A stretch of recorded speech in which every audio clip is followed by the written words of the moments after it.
Alright, wrestling fans, you got the show Bill Schuyler here for OneWrestling.com's Total Impact Wrestling Rewind for the week of September 1st, 2016, as the countdown to Bound for Glory continues.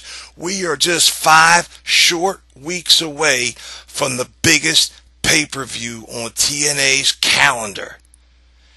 We open up at the Hardy compound.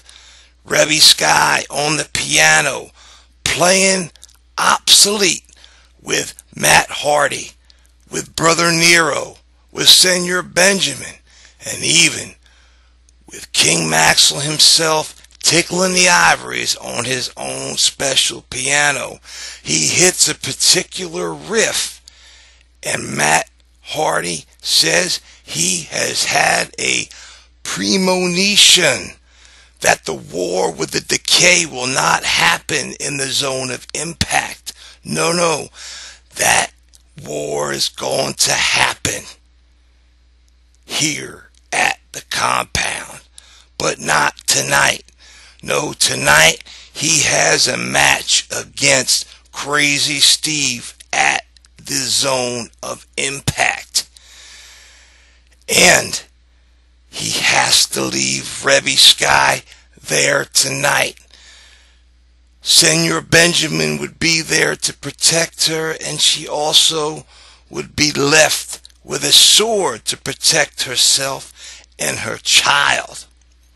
Now, meanwhile, in the arena itself, the Miracle, Michael Bennett and Maria Kanellis, are there talking about the completion of the Kingdom of Miracles, and that by winning the world title tonight, he will indeed complete that circle of the kingdom. And it's something that is happening because he surrounds himself with people like Maria, people like Moose, and he would like Moose to make his way down to the ring so they could settle things that have been going a little bit awry the past couple weeks. But instead, we get Bobby Lashley's music that hits, and Lashley comes down and says that he doesn't have to fake confidence like Bennett does.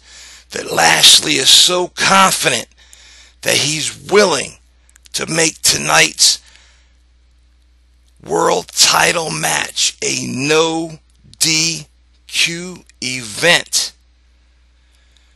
Wow. No DQ between the Miracle Michael Bennett and the boss Bobby Lashley. The champ says that they went to dinner last week and that he perhaps smartened Moose up just enough to let his actions do the talking, and that tonight he'll determine who actually walks away with the Impact Wrestling World Heavyweight title. Michael Bennett believes that as Moose, being his friend, that he's got his back, and he's not going to let the champ get in his head with that. But first things first, and that's going to be tonight's opening bout. Broken Matt Hardy versus Crazy Steve. These two insane individuals look each other up from top to bottom. Steve drop kicking Matt Hardy's knee out. They get back up into it and begin to start biting each other, eating each other, if you will. The fight going outside the ring, where Obsolete Brother Nero is there. Brother Nero hits Steve with a boot, not on his foot, but he's actually removed his boot and begins beating down on Crazy Steve with this boot. A twist of fate puts Steve away, amazingly enough, at the 420 mark. Some of you fans out there may have an inkling of what I'm talking about when I say 420, but that's a story for another time. Your winner here tonight, Matt Hardy over top of Crazy Steve with the twist of hate. And then we hear Crazy Steve on the microphone maniacally laughing, telling the Hardys that the decay was not here in the Impact Zone because Abyss and Rosemary were actually at the compound, and that King Maxwell would now be Rosemary's baby. Whew. Crazy, scary things, my friends. Now we are at one of the biggest parts of the evening, a return, if you will, to the greatness of TNA. What am I talking about? I'm talking about the X Division. I'm talking about a gauntlet match for the vacated X Division title. I'm talking, friends, about Ultimate X. And we would open up first off with DJZ versus Trevor Lee to start out. These two men taking it to each other, doing what they do best. And then we get Andrew Everett out as the third man, and the Helms Dynasty is in full effect. They go to work on DJZ, and we have some awesome X Division action, and that X Division action is back. Mandrews is out, and then Braxton Sutter, and finally Rockstar Spud. We get numerous attempts to climb and work their way across the cables for the belt. We get lots of high flying, big dives. The Helms Dynasty looking to take the win as Spud takes out Braxton Sutter with a chair as he was moving across the X. Everett and Lee both grabbing hold of the title belt, neither one having full control and able to come down with the title. DJZ, ever thinking, springboards up and across, grabbing that title belt, bringing it down. And your winner and two-time X Division champion, after a 16-plus minute match, DJZ, Zema Ion, looking better and better each and every time I see him. I've been talking about DJZ going far and beyond, where he was just the third wheel to the bromance. It just seems almost like, yesterday that those three men had initially hooked up. But again, your X Division champion would be DJZ. Then we get the ass-kicking machine himself, EC3. Ethan Carter is out talking about last week's matchup with Drew Galloway. And then Eli Drake, that's right, Eli Drake comes out and lays the challenge to EC3 for tonight. In ring, he wants to face the former World Heavyweight Champion. EC3 accepts Eli Drake's challenge, and we have another match set up for later on in the evening.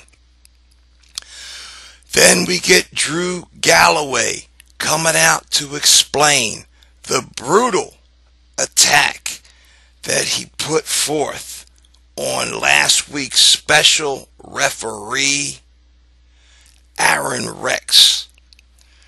He says that when he first appeared in TNA Wrestling, the fans were solidly behind Drew Galloway. Why? Because he was there to save the company. He was there to back up the fans, and the fans backed him up. And Drew Galloway stood tall, and he was one of the biggest baby faces in the company. Then he would lose the title. EC3 later on down the line would screw him over 3 straight times. Yet the fans cheered on EC3, forgetting about everything and anything that he had done for TNA. And then Aaron Rex shows up like he would be the new savior for TNA. But he was only a special referee, yet the fans were cheering him on, forgetting all about Drew Galloway. That Aaron Rex apparently wants to be the new Drew Galloway. And if that's the case, well, he was going to have some special words of advice for the new Drew Galloway. He had a few things to fill him in on. But then President Billy Corgan made his way out and says that with the violence perpetrated against Aaron Rex last week, that he was ready to suspend Drew Galloway. And Drew Galloway is just looking at him incredulously, like, you were going to suspend me. Not just suspend you, but suspend you without pay. And then Aaron Rex came out and stops Billy Corgan and tells Drew Galloway that he's the one that stopped the suspension from taking place. He then just rushes down and jumps on Drew Galloway, and these two men commence to fighting and brawling all around the rampway and ringside. They had to send down security. They had to send down extra security to stop the violence taking place at ringside, as Aaron Rex was completely enraged and was taking everything and anything out on the former world champion. Now, of course, these two gentlemen knew each other from their former place of employment at the WWE. Aaron Rex, the former Damien Sandow, and of course Drew Galloway when he was Drew McIntyre. Pardon me, wrestling fans. When he was Drew McIntyre, the chosen one of one Vincent Kennedy McMahon. But that was then, and this is now. And it looks to be that Drew Galloway has crossed the line, that he has become a full-fledged heel. And Aaron Rex, the new savior of the masses, if you will. And I foresee this being a major matchup for Bound for Glory. It could only be that these two huge superstars have to have their first official big time match on a major pay-per-view card such as Bound for Glory. We then get our next matchup of the evening, which would be EC3 versus, oh yes, Eli Drake. But before we get to that, wrestling fans, we have a little bit of knockouts action to clear up, as Maria Kanellis had Allie set up her own special party, her own congratulatory event for winning her first Knockouts title. A little bit odd that you would have the champ set up their own event such as this, but Allie being Allie, she's doing what the boss tells her to do. And then Sienna comes out of nowhere to attack Allie, and she gets stopped by Maria Kanellis, who has her basically back off. And Allie apologizing, Allie saying how great a job she's done, and Maria breaks the news to her, not quite so gently, that this party was not for her.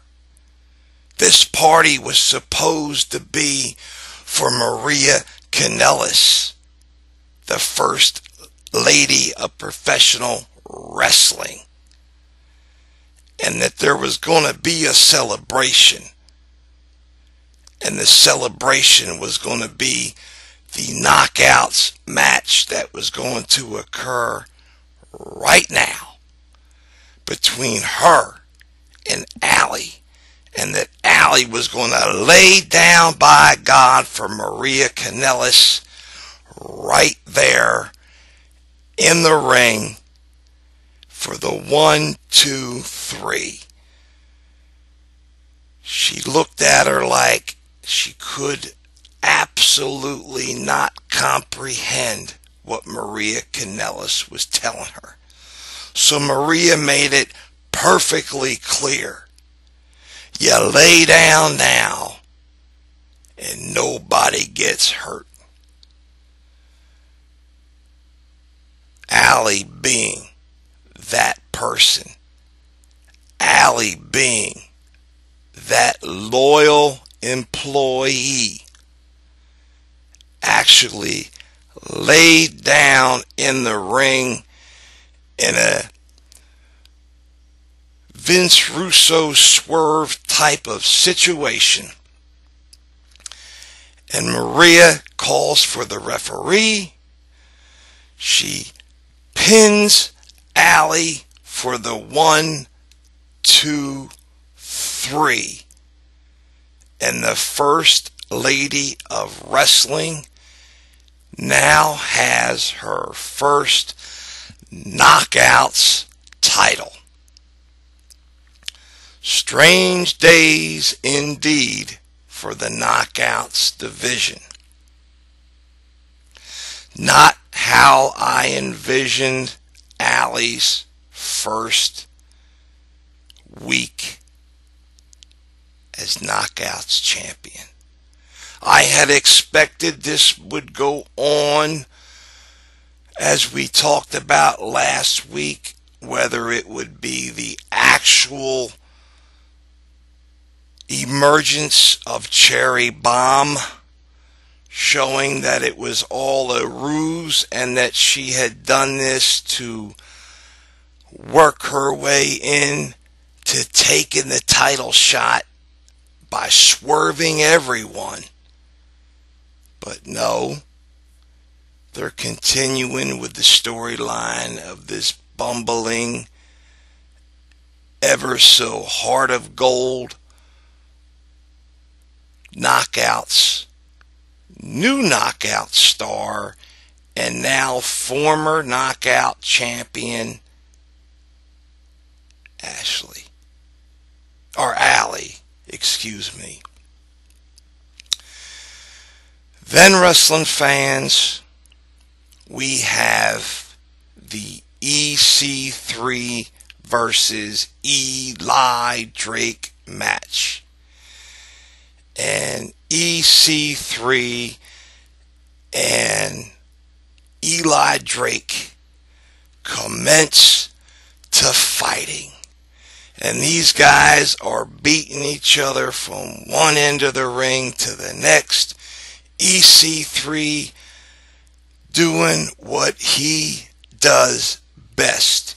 And don't get me wrong, Eli Drake is nobody's punching bag. Eli Drake is no second-rate wrestler. Eli Drake is going to be a huge star here in TNA. But tonight, kid, is not going to be your night. And he would escape the TK3 not once but twice. But finally, and it always comes down to the numbers, you can only escape someone like EC3. You can only escape the champ's special skills in the ring. And he would strike with the 1%er, taking out Eli Drake for the 1, 2, 3. And your winner, EC3.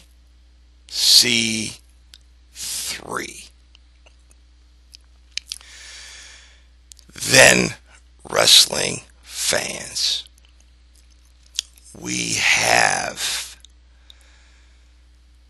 things going absolutely insane at the Hardy compound in Cameron, North Carolina.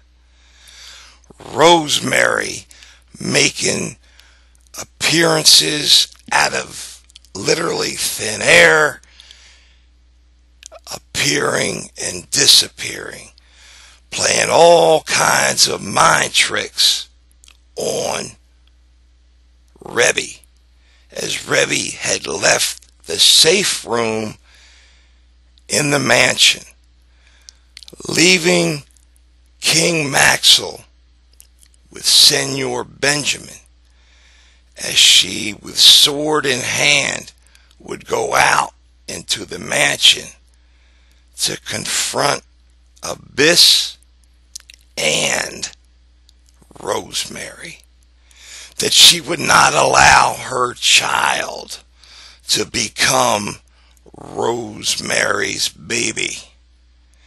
And then, high above Rebby Sky, she would stand there, Rosemary, with the baby in her arms, and throw Maxwell down. And she would catch him. And it would not be King Maxwell. No, indeed not. It would just be a doll. And then Senor Benjamin would come out, holding the real King Maxwell. and they would make their escape, if you will, leading onward with broken Matt Hardy, with obsolete Brother Nero, as the deletion part 2 is coming. Oh, fans, I cannot wait. As Vanguard 1 had been showing what was happening to the brothers Hardy, that Matt would tell Senor Benjamin he needed to prepare the compound for the deletion part 2. Wrestling fans, I cannot wait, and I know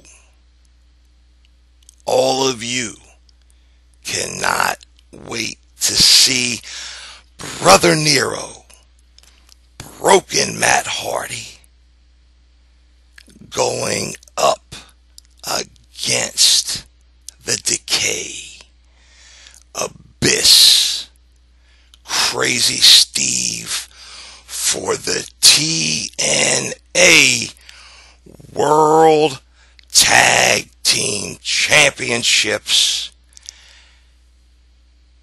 at Bound for Glory. And now we have, and I have to apologize, fans, for my throat. My voice has been ravaged by this rain here in the compound in New Jersey. Our main event of the night, as we have the Miracle Michael Bennett versus the World Heavyweight Champion, the Impact Wrestling ruler, the boss, the main man. Who else but Bobby Lashley, in a no DQ match. And these two men would commence to going to war. But Bobby Lashley would take immediate control over Michael Bennett, whooping Mike Bennett up one side and down the other. And as things continue to look more and more bleak, as he was unable to mount a strong enough offense against Bobby Lashley, Moose would make his way down to ringside with the metal pipe that he had been given by Mike Bennett. And there and then he asks for the pipe. And Moose teases him with it and pulls it back. Tells him no. That he was on his own. That Moose was out for himself. And that Moose would now determine his own destiny and he would leave Michael Bennett in the hands of the champ Bobby Lashley. To be more astute, it wouldn't quite be Bobby Lashley's hands. It would be one hellacious spear that would take the Miracle up and slam him down for the 1, 2, 3, and Bobby Lashley would retain the Impact Wrestling World title. And as Bobby Lashley would leave the ring victorious, thus would be Moose. And the Miracle Mike Bennett would call Moose down to the ring. He would demand that Moose come now. And that he would continue and then begin to berate and insult Moose. He would call him nothing but a failed football player. And then he would take an open hand and slap the taste out of Moose's mouth. And Moose would look at him, and then he would give Mike Bennett a clothesline from hell and take Michael Bennett up out of his boots and leave him laying. And now, my friends, we have possibly, without a inkling of a doubt, one more match for Bound for Glory. The Miracle Michael Bennett versus Moose. We will also have the new Knockouts champion, Maria Kanellis, who by all intents, and deservedly so, should have a rematch clause in one Allie's contract. So, will we see Allie versus Maria Kanellis between now and Bound for Glory? Will we see, obviously, Maria Kanellis versus Gail Kim at Bound for Glory for the title? Maria Kanellis going up against Gail Kim for possibly Gail Kim's 6-time Knockouts championship. Will we see a fatal 3-way? Time will tell. I foresee Maria Kanellis doing everything and anything to continue to destroy and berate and embarrass Allie. And of course, your main event will be Bobby Lashley